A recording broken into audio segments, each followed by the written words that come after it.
Shopping, shopping, shopping, shopping, shopping, yeah! I haven't done one of these for a little bit of time, mainly because didn't have a whole lot of extra cash flow. That doesn't necessarily mean that I didn't purchase albums, that just means that the frequency at which I did was far less. That being said, I think I have enough here that I can do a full-on record haul. I'm going to start off right off the bat with one that I was trying to get. It's actually a picture disc, and I think it's upside down or backwards. I think that's how it looks. Anyway, it's Mastodon's Cold Dark Place in a picture disc, and I freaking love this EP. I love how soothing it is, how melodic it is. In my opinion, it's probably Mastodon's strongest work to date. And I wish that they took the ideas on here and really fleshed it out into a full-length LP. But what we found on here is just superb. If you haven't heard it already, do yourself a favor and go out and listen to it. So next up are full-length LPs. I usually start off with like the bargain bin ones or those that have been used and then go into more contemporary and new stuff. So right off the bat, I picked up King Crimson's USA. I already have all of the King Crimson albums that I wanted in terms of the studio, so I have everything from Court of the Crimson King all the way to Discipline. Everything after Discipline, it's trickier to find. I'm not a big fan of like Beat and Three of a Perfect Pair.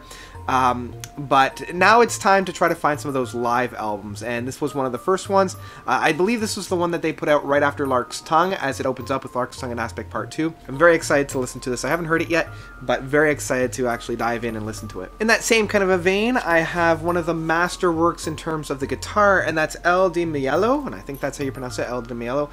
He is one of the individuals from Return to Forever. He also does a lot of solo stuff, such as this. Elegant Gypsy is probably his most famous works, but I found this guy at the record store, and I believe the second side is all one song. Yeah, the Suite of the Golden Dawn. Very excited to listen to that. And it also has a variation from Johann Sebastian Bach that I'm very excited to listen to. I found this and it was like $5. I'm like, I have to pick this up because this guy's a master on the guitar. Beautiful, beautiful work. Now the next one is the last one of the used, and it's also straight out of my childhood. And that is the soundtrack to the Chariots of Fire by Vangelis, or Vangelis, or however you want to pronounce it.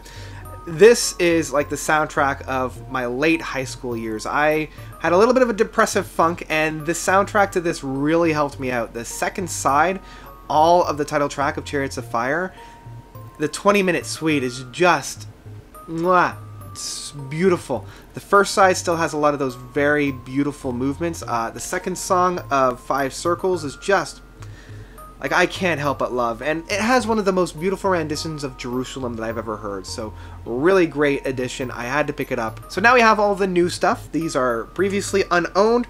First up, following off of Chariots of Fire, we have another Vangelis soundtrack, and that is for Blade Runner. This is the new release that was out. I love that it has a beautiful, beautiful gatefold like that. I love this soundtrack. The music from Blade Runner is just brilliant. I love the Blade Runner end titles and Tears in the Rain. Rachel's song is one of my favorites from Vangelis. And if we're going to get the original Blade Runner soundtrack, might as well double down and get the Blade Runner 2049 soundtrack as well. Probably my favorite movie from last year, which is really saying something because there were some brilliant, brilliant films from last year, but the soundtrack to this, Shape of Water, and Your Name were like three of my favorite soundtracks that came out of last year. And just the depth of the sounds on here.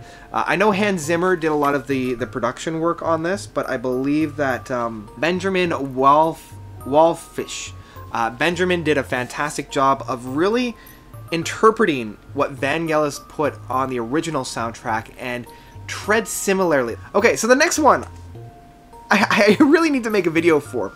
This was an impulse buy, and that is the Phantom of the Opera from Rick Wakeman. Now, as you guys know, I am a big fan of Rick Wakeman with his work with Yes, with his own solo projects, and I'm an even bigger fan of Phantom of the Opera. I mean, a really big fan of Phantom of the Opera.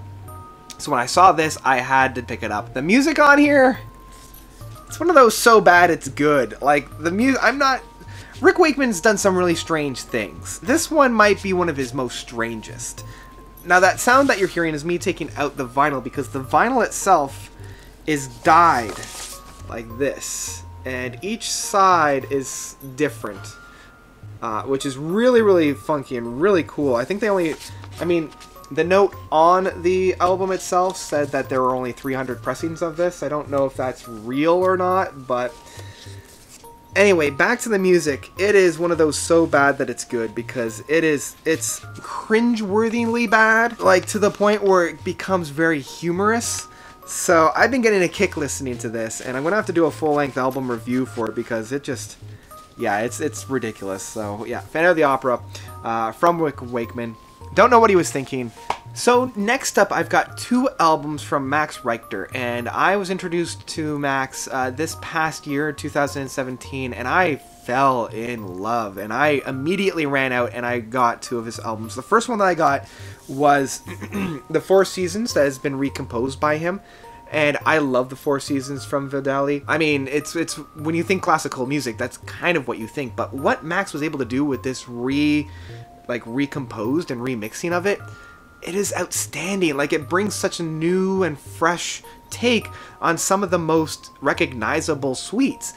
So the first disc is just the Four Seasons that have been recomposed, and then the second disc are Electronic Sounds, Shadows 1 through 5, and then finally the last side is the remixes of Spring, Summer, Autumn, and Winter. Of course, I also had to pick up one of my favorite albums from last year, still by Max, and that is The Three Worlds, Music from Virginia Woolf Works. This guy just blows me away every time I listen to it. It's beautiful. It's contemporary classical music without being unlistenable. It's just brilliant, and if you haven't listened to it already, do yourself a favor and check it out. Now, next up is an album that I picked up earlier this year, or I guess late last year, and that is Luciferian Towers from Godspeed You Black Emperor. Very fast becoming my favorite work by them. It was number 2 on my top 10 list of 2017.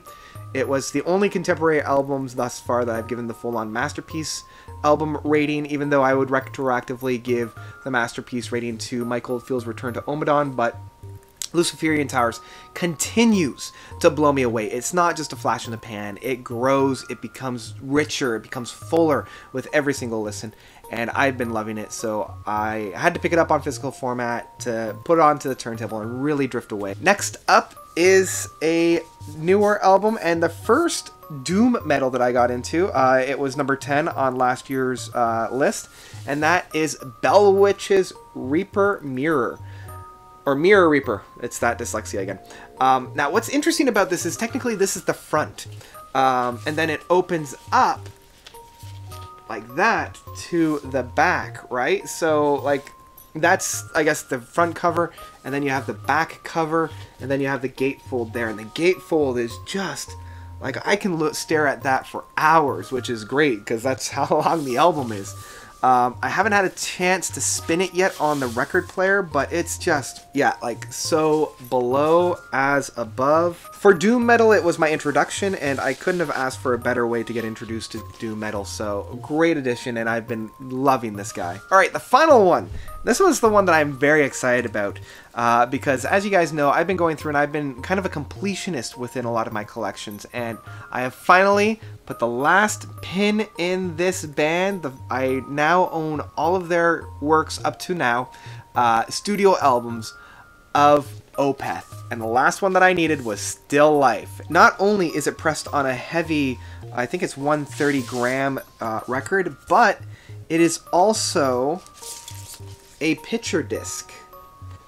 So each side has a picture. Now, unfortunately, the first side, the Moore, the sound is compromised, and I have a feeling it's because it's a picture disc. Now, as much as I love picture discs, and I love picture discs, I also am very cognizant of the fact that it has a tendency to compromise the musical quality because of the pressing that goes into it.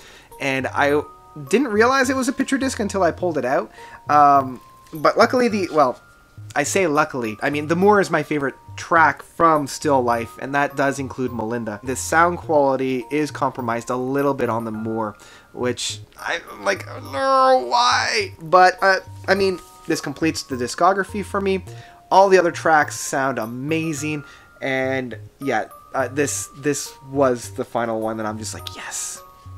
So that's it for all the records that I've picked up. This is pretty much from the fall of 2017 to now.